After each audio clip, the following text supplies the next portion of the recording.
Here is David DeJesus. Hi, David. How are you? I'm sorry. I was talking to nobody, I guess. No. AT&T dropped the ball on that one. Nobody. That would be Steve Bertrand. He's just a friend of mine. David DeJesus is on the phone. David, welcome to Chicago and WGN and the Cubs. Congratulations. Thanks a lot. How you doing? Really well. So the press conference was today, right? Yes, this morning. How did that go? It went great. Just a few different people just bouncing questions around, and it went well. Your picture is in the Chicago Sun-Times today. Did you see it? No, I haven't. We woke up at like 8 o'clock, drove down here, and then after that, my agent flew out, so we had lunch with him, so I haven't really been able to see anything yet. Well, there's a picture of you in the Chicago Sun-Times today, and It says, "It's good to be David DeJesus." And then it's got a picture of you and 3 pictures of your wife. All right. That's a great reason to be, yeah. 3 pictures of your wife and 1 picture of you. Now, what's up with that, David? I think hey, I don't blame people. She's a beautiful woman, and I'm happy to be married to her. So, if other people, I am pretty lucky, that's for sure. It says, Cubs signee, 2-year deal with the third option, could pay him up to $15 million. And his wife, Kimberly, is excited, too. She tweeted that she was born and raised in Wheaton, so she's a local girl, right? Yes, Her dad had Cubs season tickets, and Ryne Sandberg was her childhood crush. Yeah, she had on her wall, she had like a little shrine to him growing up. How weird would that have been if Rhino had been the general manager of the Cubs? That would have been funny. She'd been in a tough predicament there, But I think her love for me would outdo Ryan. I would hope so. You're a handsome man, too. You're a great couple. Hey, so how do you feel? It's funny because normally when we think right field, especially in Chicago, we've thought of somebody who could hit home runs. I mean, clearly Sammy Sosa hit some home runs. Fukudome was more maybe a doubles hitter. I don't know what he was. But how do you feel you fit in offensively to the Chicago team?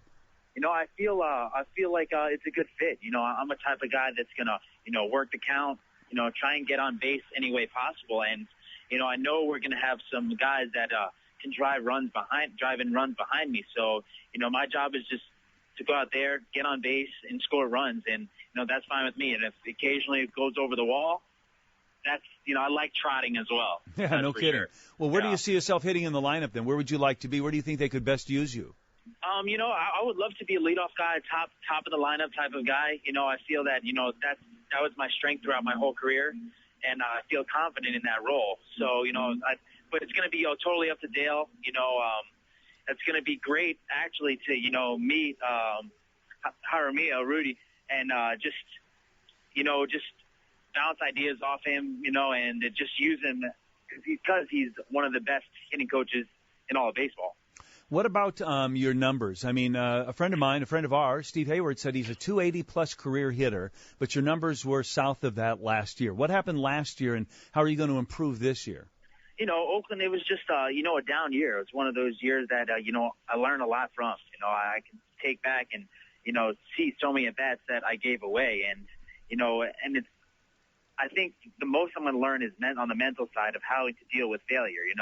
Most of my career I've been, pretty solid. And then last year is one of those things that how do you come back from a year like that? It's going to show the true type of player I am. And, I'm excited to work hard. I've been working hard this all season down at strikes with my hitting instructor, Steve Hayward. I got to get a shout out to him out there.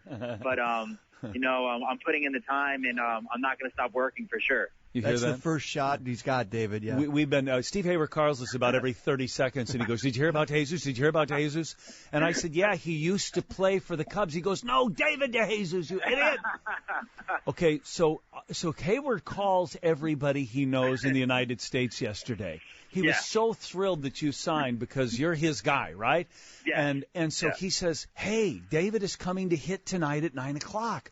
So I don't know if you noticed, but there was about 100 people in the cages last night. There aren't normally about 100 people at the cage on a Wednesday night, but everybody was there, and then the phone rings at 9, and you're supposed to be there. And he goes, "You're where?" "Target? What are you doing at Target?" And then there's this pause, wah, wah, wah, wah, and he goes, You're buying an iron? Yeah, we just moved into our place, out in the burbs, and all my stuff is in a box. So I can't be coming to the whole press conference, interview, yeah. the whole interview process with the wrinkles all over my shirt. So I had to go get an iron, got an iron, and ironed it around 11:30 last night so I can look presentable, that's for sure. So he goes, well, he looks at all of us, he goes, does anybody have an iron? Because we got to get to Jesus here. And everybody goes, no, I didn't bring an iron to the batting cages tonight, Steve. Yeah. So then you showed up, and I heard you just hit the hell out of the ball, and everybody was really happy to meet you. Yeah, it was great to see. Steve's such a supporter, and I love him for that. He's a great guy, and he's the hit whisperer. He's been a great friend for me. Yeah. Well, listen, have a great season, have a great year. Let's visit once in a while on the radio. But congratulations already, David, and keep up the good work. Thanks a lot, John. Appreciate all the support, and we'll definitely get together once in a while. All right, take care now. All right, John, take care. There's your new right fielder, Chicago Cubs fans, and the first signee of the new tradition.